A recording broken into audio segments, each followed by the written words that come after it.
Alors, là, on va avoir 3 slides pour cet objectif-là. C'est ce conseil-là. C'est du vécu à titre personnel, chez les amis, chez les clients. Celui-là, il est spécial 2020-2021, depuis que les modalités au niveau des banques de calcul, voilà, les règles de calcul ont changé. Voilà, on a changé les donnes. Donc tout ce qu'on vous disait avant 2020, les multiplications d'appartements, etc., quand vous voyez des personnes qui ont des dizaines, voire des centaines, j'en connais, qui ont des centaines d'appartements, c'était peut-être à une époque où la rentabilité, finalement, le projet économique était viable. Aujourd'hui, avoir un projet viable ne suffit pas. L'accès au crédit est restreint. Et il est restreint non seulement pour l'investissement locatif, que j'ai envie de dire, c'est moins grave. C'est moins grave que quoi? C'est moins grave que si vous devez hypothéquer votre vie perso.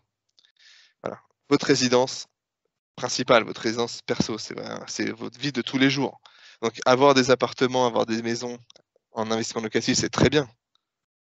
Mais derrière, il faut que vous puissiez aussi jouir de votre argent et de votre aisance. Voilà. Créer un patrimoine pour les autres. Pour les autres, c'est vous plus tard et vos enfants. Mais le vous d'aujourd'hui, il a aussi besoin de vivre, on va dire, pas décemment, c'est pas le terme.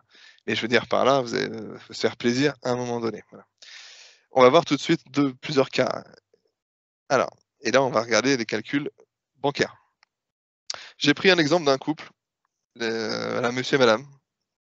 Prendre monsieur, madame et madame, c'est comme ça. Et dans ce couple-là, madame gagne plus que monsieur. J'ai pris des salaires nets, hein, voilà. Donc on a monsieur qui gagne 2 500 € par mois et madame qui gagne 3 000 € par mois. Et un couple qui vit confortablement, qui a pas tellement de problèmes d'argent a priori, encore que plus on a d'argent, plus on en dépense. Et donc finalement, on se retrouve même avec des salaires, voilà, on va dire confortables, on peut avoir des problèmes et on va le voir tout de suite.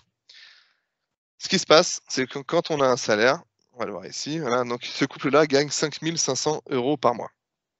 Aujourd'hui, sans tenir compte d'un investissement locatif, hein, ils n'ont rien, ils n'ont pas d'investissement locatif, ils veulent acheter leur résidence principale. Aujourd'hui, vous avez un endettement, ce qu'on appelle le fameux taux d'endettement, là, à hauteur de 35%. Donc la banque fait un calcul simple, hein, 5 500, parfait, fois 0,35, ça nous fait 1 925 € que vous pouvez rembourser par mois. Je regarde sur 25 ans, ça nous fait un accès au crédit à 470 000. Donc la banque va dire: «OK, monsieur, madame, moi je suis d'accord. Vous trouvez une maison, il faut qu'on alors plus ou moins votre apport et il faut que, travaux, frais de notaire, frais d'agence, frais d'acquisition, tout ça, ça rentre dans cette enveloppe de 470 000 que nous on va vous prêter, plus votre apport personnel si jamais vous en avez à côté». Donc ce couple-là, admettons, a 30 000 € d'apport, et ben, il va pouvoir regarder sur une enveloppe globale à 500 000. Jusque-là, tout va bien. Et tout ne va plus tout va plus bien, ne va plus bien du tout d'ailleurs, si jamais madame a un investissement locatif rentable. Je vous parle même pas du cas où il est pas rentable, je vous parle du cas où il est rentable. Donc c'est le même couple. Il faut regarder ici sur la gauche, là, le petit encadré, le petit tableau pas très beau.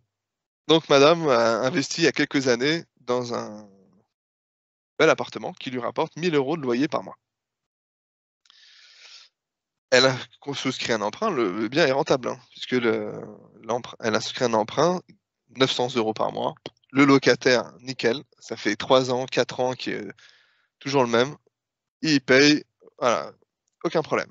Donc tout se passe bien. Madame a un cash flow positif de 100 € de plus chaque mois et puis dans, 15, 16 ou 17 ans, elle aura son studio, son bien en tout cas qui sera payé.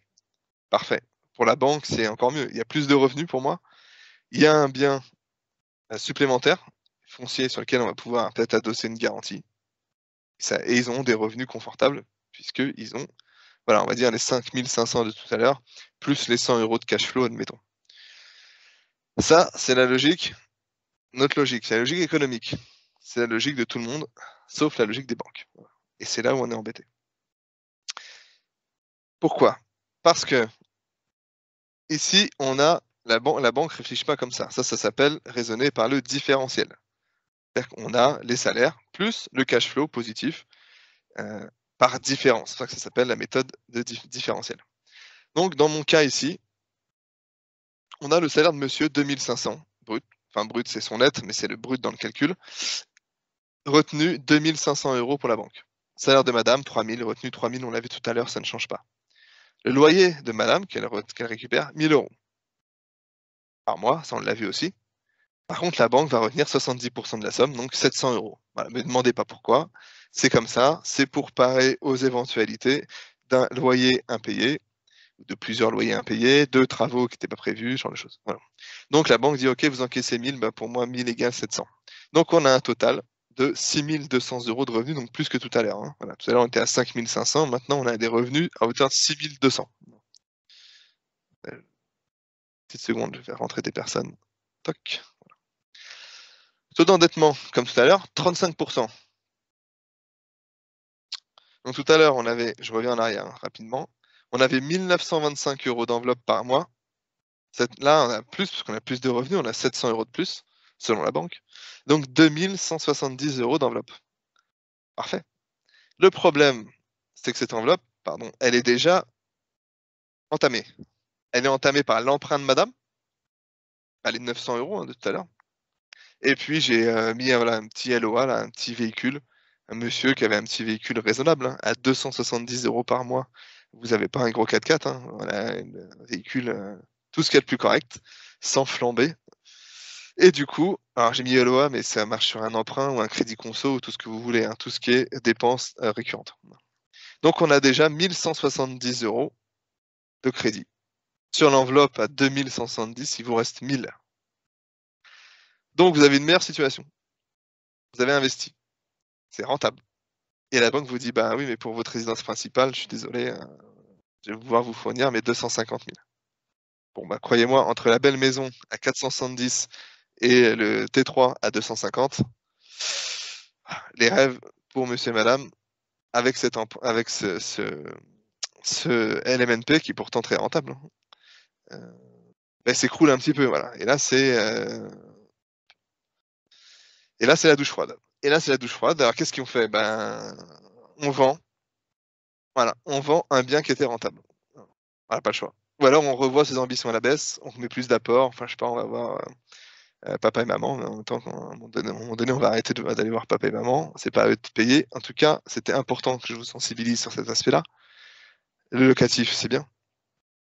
Et tous ceux qui ont dit à un moment donné, il y a 2 ans, voire plus de façon plus lointaine, il faut peut-être mieux acheter des biens, des biens à louer plutôt que d'acheter sa résidence principale. En premier lieu, en tout cas, puisque vous allez pouvoir faire de l'argent en investissant. C'était juste. Sauf qu'il faut bien valider ses objectifs personnels. Je reviens au slide numéro 1, où je vous ai dit, la première chose à faire, c'est déterminer vos ambitions, vos objectifs. Qu'est-ce que vous voulez? Pourquoi vous voulez gagner de l'argent? Voilà. Là, on voit très bien ici, dans ce cas, c'est terrible. Par là, c'est que les personnes qui vivent mieux ont un accès au crédit qui est complètement limité. Voilà, limité par un emprunt. Encore une fois, un investissement rentable. Donc ça, il faut faire attention. C'était primordial que je puisse vous sensibiliser là-dessus, parce que si on vous en apercevez trop tard, admettons, madame, là, elle a fait son investissement, il est rentable. Et puis 6 mois ou 1 an après, elle regarde avec monsieur pour acheter, etc. Et ils achètent et ils se rendent compte qu'ils vont devoir vendre le bien qu'ils ont acheté 1 an auparavant. Bon, bah, si on était à Saint-Étienne, vous avez bien compris que on n'a pas 8%, 8% c'est mes frais de notaire, on n'a pas 8% d'inflation, du coup ils vont vendre à perte. Voilà. Si on est à Lyon, il y a une petite chance que dans les 1 an ou 2 ans qui suivent, finalement vous puissiez revendre le bien sans rien gagner, mais vous aurez amorti vos frais de notaire. C'est comme ça, le marché il est comme ça, il est inflationniste, donc c'est une petite chance. Vous avez le droit à l'erreur. À Saint-Étienne, vous n'avez pas le droit à l'erreur, hein, parce que si faut revendre, vous revendez à perte, et là, personne n'est content.